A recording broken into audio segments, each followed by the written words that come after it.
Good morning, YouTube, or good afternoon, depending on where you're from, or even good evening. Now, with today's video, I was not planning on recording today for the very reason I just got back from Florida yesterday and I'm just exhausted. But this one I had to do for you guys because this one has to get some shine. Dunhill's Egyptian Smoke, 2020-2021 released amber spicy classification. This fragrance, I'm not trying to hype it up, but this needs to be talked about.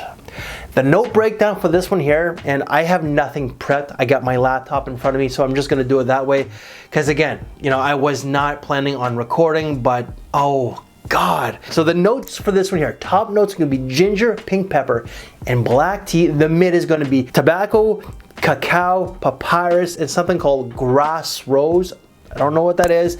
And the base is going to be tonka bean, palo santo, patchouli, and vanilla. Now the opening has been here for like the last 4 or 5 minutes, so it's not as fresh, but it still has that opening DNA. I do have the dry down here, and it's been there for the last 2 hours. In the opening, you are going to get the pink pepper. As well, you're gonna get the ginger along with the papyrus. The papyrus is a mid note, but on my skin, it's right from the get-go, right from the start. There is a little bit of maybe a little bit of tea accord, but there is something that is a little ambery, a little warm. So the pink pepper is going to be warm along with the ginger. The papyrus, maybe with a combination of the two other notes, adds that ambery resinous touch. There is definitely something there. But as the dry down is later on, even in here, you do get that smoky nuance, but the dry down is more woody than anything. You are gonna get a little bit of rose, grass rose, whatever, G-R-A-S-S-E. You know, there is a faint rose in the background, but you still get a little bit of that ambery whatever it is, okay? Like the smokiness is still there, but it does become a little bit more woody. And the base itself, yes, the wood's maintained, but it becomes a little bit more sweet with the vanilla. The funny thing is though, that smokiness, you think there is some incense to it, but there's not. I don't know where that smokiness is coming from. Like whether it's like a burning wood or the tobacco. I don't get a lot of tobacco at all. Yeah, like if I get some, it's gonna be like a dry like tobacco, but it's not all that prevalent. If you are into like dark resinous scents with a bit of a sweetness to it, and this is not overly sweet, but the vanilla does add that sweetness to it, this is something that you might want to check out. Even if like this is the thing though, the dark resinous like accords do make this a bad boy type of fragrance, but the vanilla itself does tone it down a little bit. It's not overly vanillic nor like creamy tonka bean, but there is a little bit of sweetness there. It does add a little bit of sensuality, like an adult sort of sensuality, not like young and playful, youthful. No, but oh my.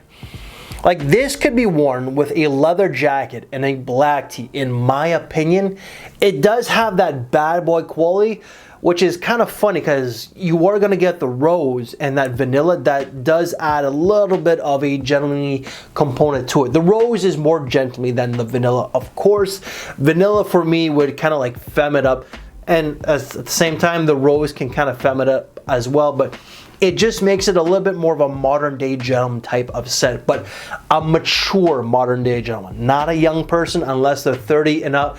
But if you're in your 20s and you like it, like I'm talking like early 20s, not like you're 28, 29, but if you're like 20, 21, 22 and you like it, then of course wear it. But formal wear, like casual wear, but more business casual, yet at the same time I did state a little bad boy, so I do think that you can wear this with a black tee and a leather jacket. The juice itself, and I really don't know, you can see that a little bit, there, it's a little dark. So this might stain the white tea. Longevity, great, 9-10+ hours. Price tag, this is under $100 USD. 75 bucks USD for this size. I'm a fan of this lineup. This is Saharan Desert or something like that. You got Indian Sandalwood. This is either Amalfi Lemon or Amalfi Citrus or Mongolian Cashmere. I get these names wrong. I just don't want to open up the cap because the names are there. And Nordic Fougere. What I've smelled, I've become a fan. This is $102 Canadian to something like $120. For me, that's money well worth spent because it smells really damn good. It lasts a long time.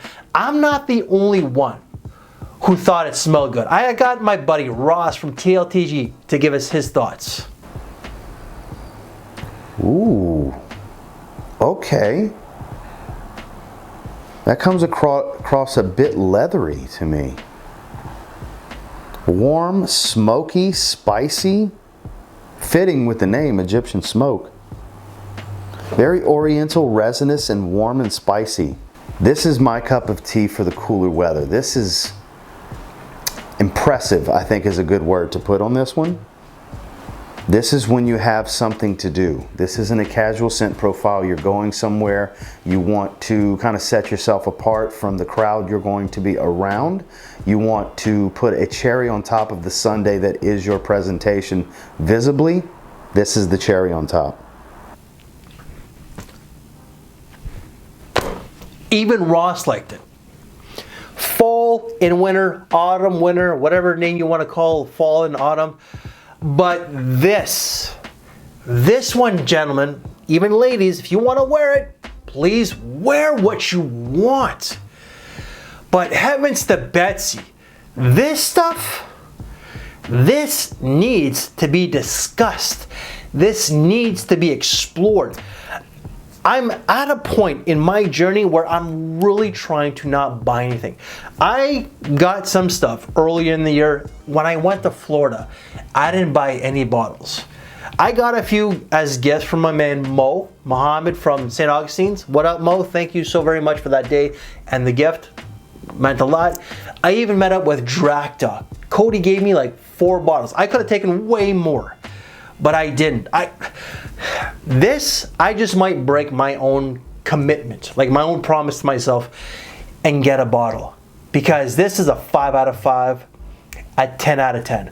I know I'm sounding like an influencer right now, and I don't care for influencers. I hate the influencer culture that has taken over Fragcom, but holy shit, this stuff is so damn good.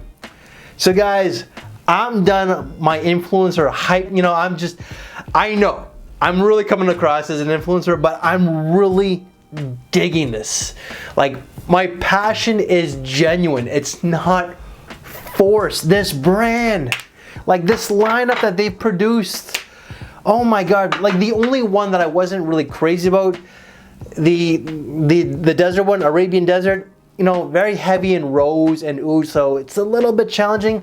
But even like the British leather, not bad, but not to my taste. But guys, you have to check out this line. These are all hidden gems in my opinion. And guys, that is my review of Dunhill's Egyptian Smoke.